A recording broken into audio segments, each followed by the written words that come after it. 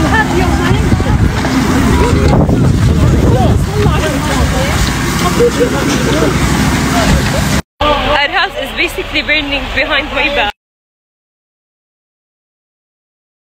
I'm trying to explain the situation, but I don't know what to say exactly.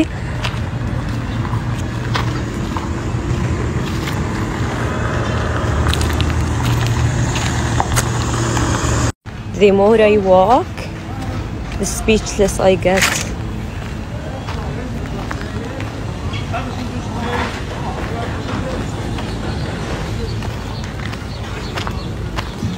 Okay, so here is my building.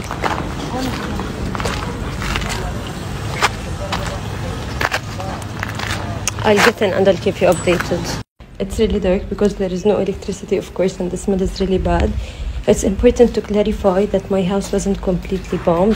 आपने video देखी है। अब आप एक बात बताइए कि आप अपने घर में मौजूद हो और बम बरस रहे हो, मिसाइल बरस रहे हो, तो सोचिए आपकी क्या सूरत हाल होगी। अब जरा ये वीडियो देखिए। ये असल में वो मिसाइल हैं जो लॉन्च करने जा रहा है इसराइल 24 से 48 घंटों के बाद, और उन्होंने गजा के ऊपर ये मिसाइल लॉन्च कर देने। इसी मिसाइल के तहत जो तबाही होगी ये असल में पूरी तरह लॉन्च किए जाएंगे। ये बिल्डिंग्स गिराने के काम आते हैं, ये वहाँ पर हर तरह की तबाही होगी और इसमें इतनी बमबारी होगी, इतने लोग मरेंगे, इतने लोग मरेंगे, आपको अंदाज़ा भी नहीं है कि शायद फ़लस्तीन का वो इलाका मुसलमानों के लिए सफ़ाई से मिट जाएगा। और इसमें कोई दो राय नहीं है कि जिस तरह की सूरत हाल पैदा हो चुकी है, हम ये सारे का सारा मामला देखने जा रहे हैं। अब उसके बाद क्या होगा? उसके बाद अगर आपको समझ रहे हैं तो ईरान के आज फॉरेन मिनिस्टर ने जो बात की है, ईरान ने कहा है कि इस सारी सूरत हाल के अंदर अगर इसराइल ये समझता है कि वो जवाब देगा और स्ट्राइक करेगा और उसको जवाब नहीं दिया जाएगा तो ये सूरत हाल नहीं। अब ये जो असल में मिसाइल हैं, ये सारे के सारे मिसाइल इसराइल की एयरबेस से लॉन्च किए जाएंगे और पूरी तरह बिल्डिंग्स को, तमाम चीज़ों को निशाना बनाया जाएगा। और इस तरह आप ये समझ लीजिए इनका जो वज़न है वो भी बड़ा ज़्यादा वज़न है और ये जहाँ पर गिरेंगे पूरी बिल्डिंग नेस्तो नाबूद हो जाएगी। अब यहाँ पर बिल्कुल फाइनल मोमेंट्स होंगे और सबका हतमी टेस्ट होने वाला है कि कौन कहाँ पर खड़ा है, कौन कहाँ पर नहीं खड़ा। क्योंकि जब गजा के अंदर इसराइल ने लॉन्च करना है ये सारे का सारा मामला, तो वहां पर एक सूरत हाल बड़ी अजीबो गरीब होगी कि किसने वहां पर इनको जवाब देना है। क्योंकि जैसे ही लिबनान इनको जवाब देगा, उधर से ईरान अपने रॉकेट फायर करने शुरू कर देगा। वो करेगा कि हम यहाँ पर आ रहे हैं, क्योंकि ग्राउंड के ऊपर उन्होंने कहा था कि आप हमास को देखिए, हमास को बैकएंड पर ईरान की सपोर्ट होती है, इसमें कोई दो राय नहीं।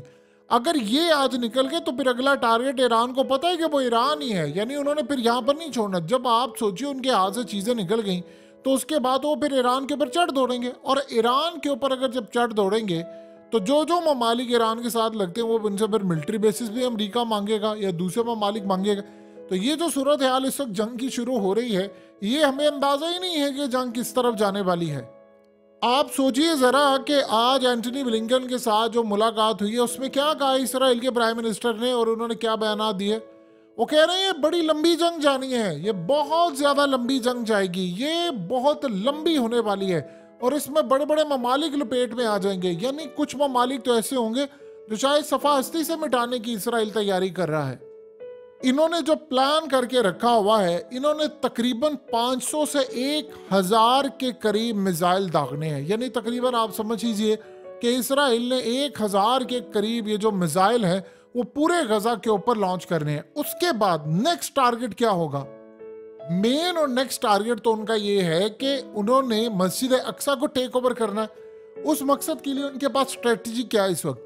वो जो मस्जिद अक्सा को टेक ओवर करने वाली स्ट्रेटजी है उसमें काम ये करेंगे कि रिएक्शन के तौर पर जी वहाँ से कुछ हमला करने की तैयारी है, तो लिहाजा हम वहाँ पर हमला करके उनको निकालेंगे। यानी अगर उनका ये गजा से मुसलमानों को निकालने का तजर्बा कामयाब हो गया, जो गालिबन वो करने जा रहे हैं, तो फिर आप ज़हन में रखिएगा दो ऑप्शन उन्होंने छोड़ी है कि या तो हमारे मिसाइल ऊपर से आएंगे और तुम नीचे मर जाना, या तुम ये इलाके छोड़कर चले जाओ। अब फ़लस्तीनियों का मसला ये है कि उन्होंने अपने प्यारों को वहाँ पर शहीद होते हुए देखा है, मिसाइल लगते हुए देखा है, तो जीने की जो उमंग है वो उनमें नहीं रही है। यानी वो ये समझते हैं कि कोई मुस्लिम फोर्स उनकी मदद करने के लिए नहीं आ रही, तो हम अपनी ज़िंदगियाँ किसी के, यानी आप सोच रहे दोस्त यार बेचारा शहीद हो गया, किसी की माँ चले, किसी के बच्चे चले गए, तो वो ऑलरेडी कह रहे हैं कि ठीक है हम तो यहीं पर रहेंगे, जिसने बमबारी करनी है कर दे, अगर मौत आई है तो फिर यहाँ आगे हम यहाँ से छोड़कर नहीं जाएंगे। कुछ लोगों का ये ख्याल है, क्योंकि देखिए एक बात ज़हन में रखिएगा, इनको आप उनकी ज़मीन से निकाल देंगे तो उनको दुनिया कैसे एक्सेप्ट करेगी? सोचिए एक बंदा जो है उसे अपने बच्चे खो दिए हैं, तो वो खुद जाकर क्या करेगा? वो कहेगा ठीक है मार देना इसराइली, जहाँ पर ये मारेंगे हम भी मर जाएंगे। तो सोचे ज़रा, आप इर्द गिर्द आपके मिसाइल लग रहे हो, बिल्डिंग्स गिर रही हो, इलेक्ट्रिसिटी ना हो, और आप देखिए इतने जलील हैं ये लोग, इसराइल के लोग जो अपने मुल्क में रह रहे हैं, कुछ वीडियोस बनाकर वो लोगों को भेज रहे हैं कि देखो हमारे पास इलेक्ट्रिसिटी है, तुम्हारे पास नहीं है, हमारे पास पानी है, तुम्हारे पास नहीं है, हम तो मोबाइल चार्ज कर सकते हैं। ये असल में वो उसको नहीं सुना रही है जो मुस्लिम ममालिक इस वक्त बैठकर तमाशा देख रहे हैं, बारी उनकी भी आनी है। फ़लस्तीन तक थोड़ी उन्होंने महदूद रहना है, वो तो 2000 साल उन्होंने सिर्फ तैयारी की थी कि हेडक्वार्टर हम बनाएंगे इसराइल को फ़लस्तीन के इलाके में, देन उसके बाद हम मूव करेंगे। आप सोचे जरा, दिन दिहाड़े आपका मुल्क आपके हाथ से निकल जाए मुसलमानों का, उधर वो बार बार चीख कर ब्यूटन कह रहे कि नहीं यार तुम लोग समझो, ये फ़लस्तीन का जब मसला था तो इसराइल का भी मसला था, अगर इसराइल की रियासत का ऐलान हुआ है तो फ़लस्तीन का क्यों नहीं हो रहा?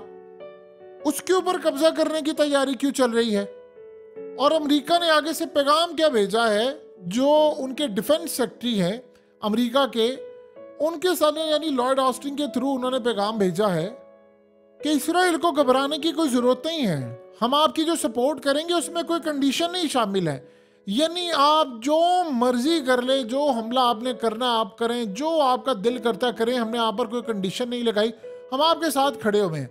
उन्होंने कहा है कि इस सारी सूरत हाल के अंदर हमने सिर्फ आपसे थोड़ा टाइम लिया, 48 घंटे का टाइम था, वो पूरा होने जा रहा है और अब हमने तकरीबन 1000 के करीब जो मिसाइल हैं वो गजा के ऊपर दागने हैं। अब उसके बाद उनका अगला प्लान क्या है, अभी आप अंदाज़ा कीजिए साथ ही इसराइल क्या करे। इसराइल ने साथ ही जो कंस्ट्रक्शन यानी करने वाली कंपनीज हैं उनको ठेके देने का भी जो फैसला है वो भी ले लिया गया है। उनकी तैयारी भी पूरी है। उन्होंने कहा है कि हमने जैसे यहाँ पर मिसाइल दागने हैं, यहाँ से लोग मरने हैं, तो आप फौरी तौर पर जो कंस्ट्रक्शन कंपनीज है वो मलबा उठाकर यहाँ पर तामीरात करना शुरू करें। अब कहानी ये सामने आई है कि इसके बाद इसराइल ने गजा के अंदर एक हुकूमत कायम करनी है और उनकी निगरानी के अंदर कंस्ट्रक्शन शुरू कर देंगे और कंस्ट्रक्शन यहूदियों के लिए उन्होंने करनी है, ना कि मुसलमानों के लिए। फ़लस्तीनियों को यहाँ से वो निकाल देंगे। वो कह रहे हैं कि इससे पहले कि मीडिया आए कोई सूरत हाल हो, अब देखिए इसराइल ने एक स्ट्रेटजी बनाई है कि इंटरनेशनल मीडिया को कंट्रोल कैसे करना है। वो इंटरनेशनल मीडिया को कंट्रोल इस तरह करेंगे कि उन्होंने कुछ वीडियोस बनाकर रखी हुई हैं जाली, जिसके अंदर वो ये बताएंगे कि हमारे इतने बंदे मारे गए, हमारे फलाना मारे गए। और वो कह रहे हैं कि जब हम स्ट्राइक करेंगे, मिसाइल मारेंगे, तो दुनिया पर मीडिया पर उसकी बजाय वो वीडियोस चलाई जाए जिसमें दिखाया जाए कि जी इसराइलियों को मार रहे हैं, हम लोगों को मारा जा रहा है और देखिए बच्चों को मार रहे हैं, बड़ों को मार रहे हैं, हमारे ये नुकसान आता है, बहुत सारे लोग अपने प्यारों को ढूंढ रहे हैं।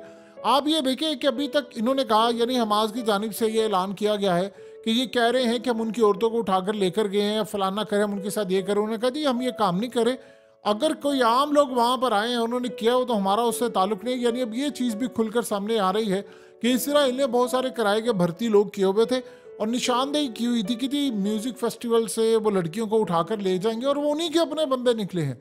यानी ये ऐसी सूरत हाल है, इस जंग के अंदर झूठ प्रोपेगेंडा इतना ज़्यादा हो रहा है, इतना ज़्यादा हो रहा है कि आपको उसका अंदाज़ा भी नहीं है कि वो किस किस तरह के इल्ज़ामात लगाए जा रहे हैं। यानी ऐसे इल्ज़ामात लगाए जा रहे हैं, ऐसे इल्ज़ामात लगाए जा रहे हैं कि उसमें ये कहा जा रहा है कि असल में कसूर, देखिए वो मीडिया सबको यूज़ करके, अब जब ये इन्होंने यहाँ पर हमला करना है, मिसाल के तौर पर ये जब ईरान हमला करेगा, ईरान ने कहा कि उन्होंने हमला कर देना है, तो जब ईरान हमला करेगा तो वो दुनिया को जानते हैं क्या बताएंगे, वो दुनिया को ये बताएंगे कि देखो असल में ईरान जिम्मेदार है, असल में शाम जिम्मेदार है। वो जो गजा के अंदर उन्होंने ये 1000 मिसाइल लॉन्च करके वो पूरा गजा को खंडर बनाना है, तो वो कह रहे हैं कि 1000 मिसाइल जो है वो हमारे लिए कोई मसला नहीं है, हम पूरी दुनिया को ये पैगाम दे देंगे कि असल में इसके बाद जो रिएक्शन आएगा, मीडिया को कहा गया कि आपने सिर्फ वो नोट करना है, वो दिखाना है कि जो ईरान करेगा, जो लेबनान करेगा, ताकि हम जस्टिफाई करवा सके पूरी दुनिया के अंदर कि देखो हमारे साथ इन्होंने कितना जुल्म किया है और किस हद तक ये जुल्म करने को तैयार इस वक्त बैठे हुए हैं। देखिए मुसलमानों का ये इम्तिहान है। अब चूंकि इसके बाद अगर रोका नहीं तो मिडिल ईस्ट के अंदर ये आग जाएगी और कहाँ तक जाएगी इसका अंदाज़ा लगाना मुश्किल है, लेकिन यहाँ से पता चलेगा लीडरशिप का कि कौन कहाँ पर खड़ा है, किसने किस लेवल पर जाकर मामला तय करने हैं। अगर आज इसराइल को ना रोका गया तो फिर याद रखिएगा किसी मुस्लिम कंट्री को वो सलामत नहीं छोड़ेगा, क्योंकि ये जंग फ़लस्तीनियों या हमास की नहीं है, जंग उन्होंने इस्लाम के खिलाफ लड़ी है।